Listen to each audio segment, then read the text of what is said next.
जय गुरु, कैसे हैं आप सब। हमारे YouTube चैनल पटना सत्संग बिहार को सब्सक्राइब करें और बेल आइकन को दबाना ना भूलें, जिससे आप हमसे जुड़े रहेंगे और सारे न्यू वीडियोस भी देख पाएंगे। धन्यवाद। यजन। यजन शब्द यज धातु से बना है, जिसका अर्थ होता है यज्ञ करना। देव पूजा, संगति, विकास, नाम, ध्यान, पूजा पाठ, भजन, मनन, प्रार्थना आदि। अपने को ऊर्ध्वमुखी ऊपर उठाने के जितने विधि विधान है, सब यजन के अंतर्गत आ जाते हैं।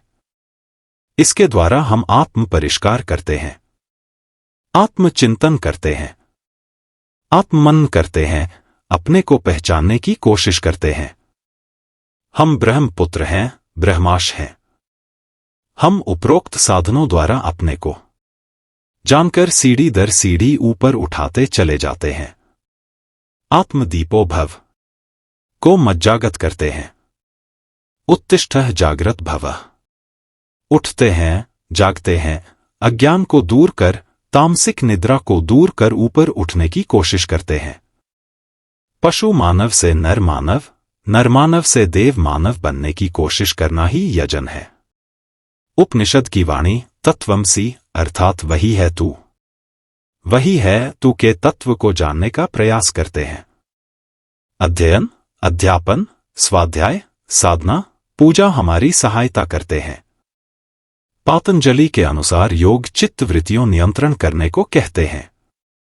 ठाकुर के अनुसार एक मुखी आसक्ति ही योग है, अर्थात अपने को सद्गुरु ईश्वर से युक्त करना, जोड़ना ही योग है। योग के निम्न 8 अंग बतलाए गए हैं। 1 यम, 2 नियम, 3 आसन, 4 प्राणायाम, 5 प्रत्याहार, 6 धारणा, 7 ध्यान, 8 समाधि। यम के भी 5 अंग है।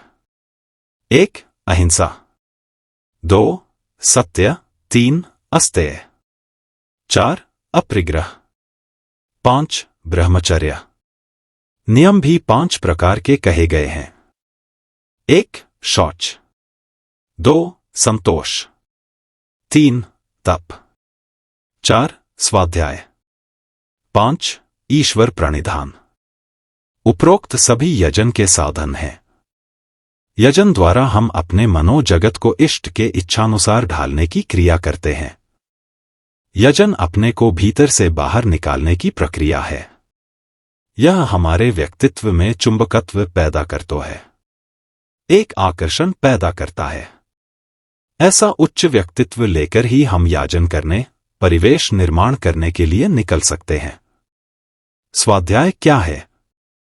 अपने को अध्ययन करना ही स्वाध्याय है।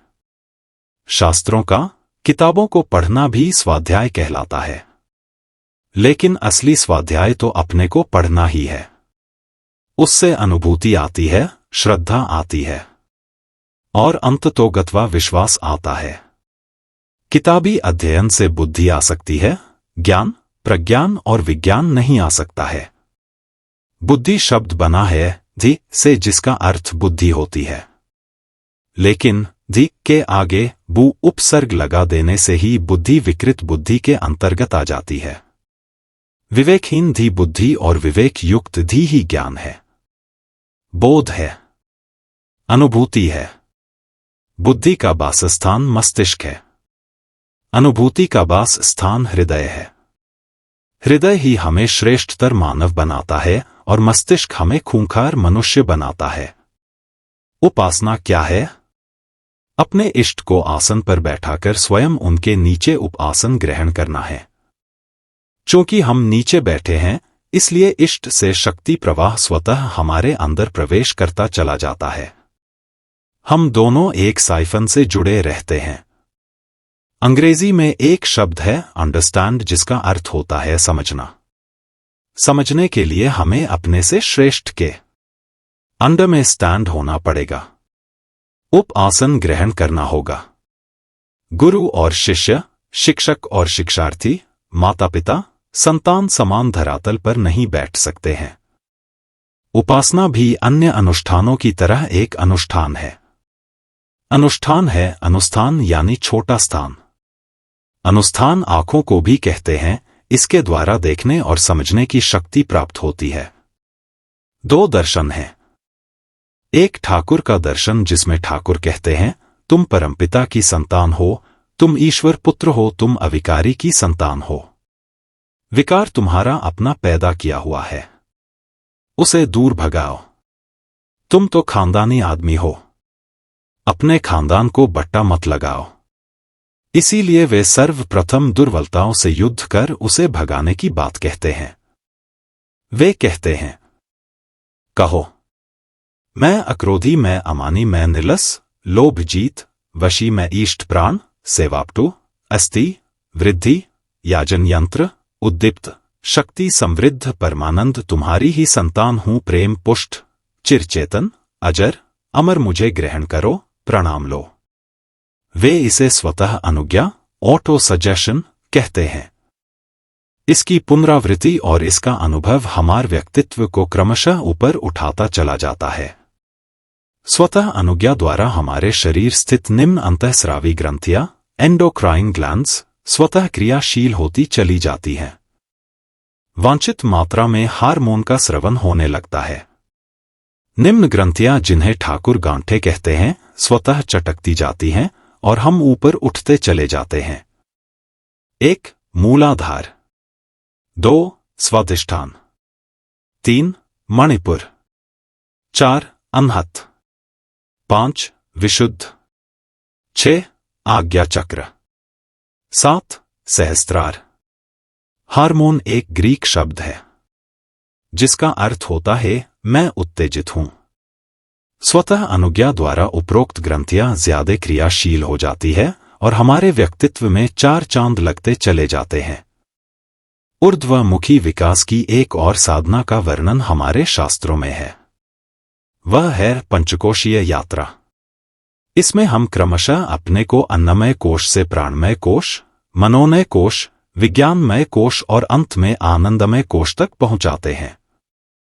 मैं हनुमान जी जैसा बलशाली हूं कहकर देखिए, आपकी निगाहें आपके बाजुओं पर चली जाएगी, मांसपेशियां कसती चली जाएगी, आप शक्तिशाली होते चले जाएंगे।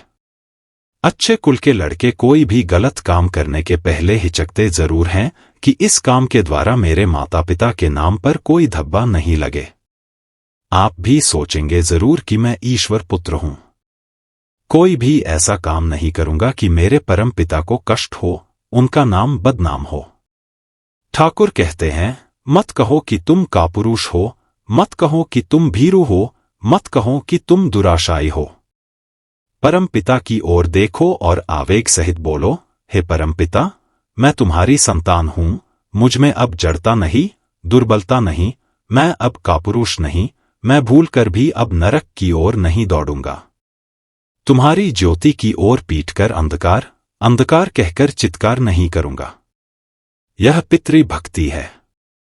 इसके ठीक विपरीत है दास्यवृत्ति दर्शन, जो सिखाता है मौसम कौन कुटिल, खल, कामी, मैं पापी हूं, दुरात्मा हूं, दुराचारी हूं, दीन हूं, नाथ हूं। ऐसा कहने से रोआ गिरता चला जाता है। अंतःस्रावी ग्रंथियां सिकुड़ती हैं और इनसे हार्मोन का स्रवण वांछित मात्रा में नहीं हो पाता है। परिणाम स्वरूप हमारा व्यक्तित्व भी उसी अनुपात में प्रभावित होता चला जाता है।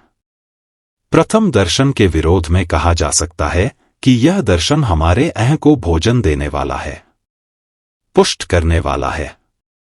लेकिन जब हम कहते हैं कि हम परमपिता x⁴n की संतान हैं, तो इसमें भी आत्मसमर्पण की ही भावना है। पिता और पुत्र के बीच में अह कैसा, और अगर 1 मिनट के लिए मान भी ले कि यह अह है, तो यह सात्विक अह है, तामसिक अह नहीं है। अहंकार और गौरव में अंतर है, इसीलिए ठाकुर कहते हैं, गर्यान बनो, गर्वित नहीं। अर्थात गर्य, वजनदार बनो, हल्के नहीं, घमंडी नहीं, अहंकारी नहीं।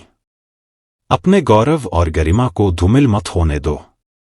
इसलिए ठाकुर का स्वतः अनुज्ञा का दर्शन दास्यवृत्ति दर्शन से श्रेष्ठतर प्रतीत होता है। यह साइकोफिजिकल एवोल्यूशन के लिए अनिवार्य है। उससे हमारा व्यक्तित्व रोज 1 इंच ऊपर उठता चला जाता है।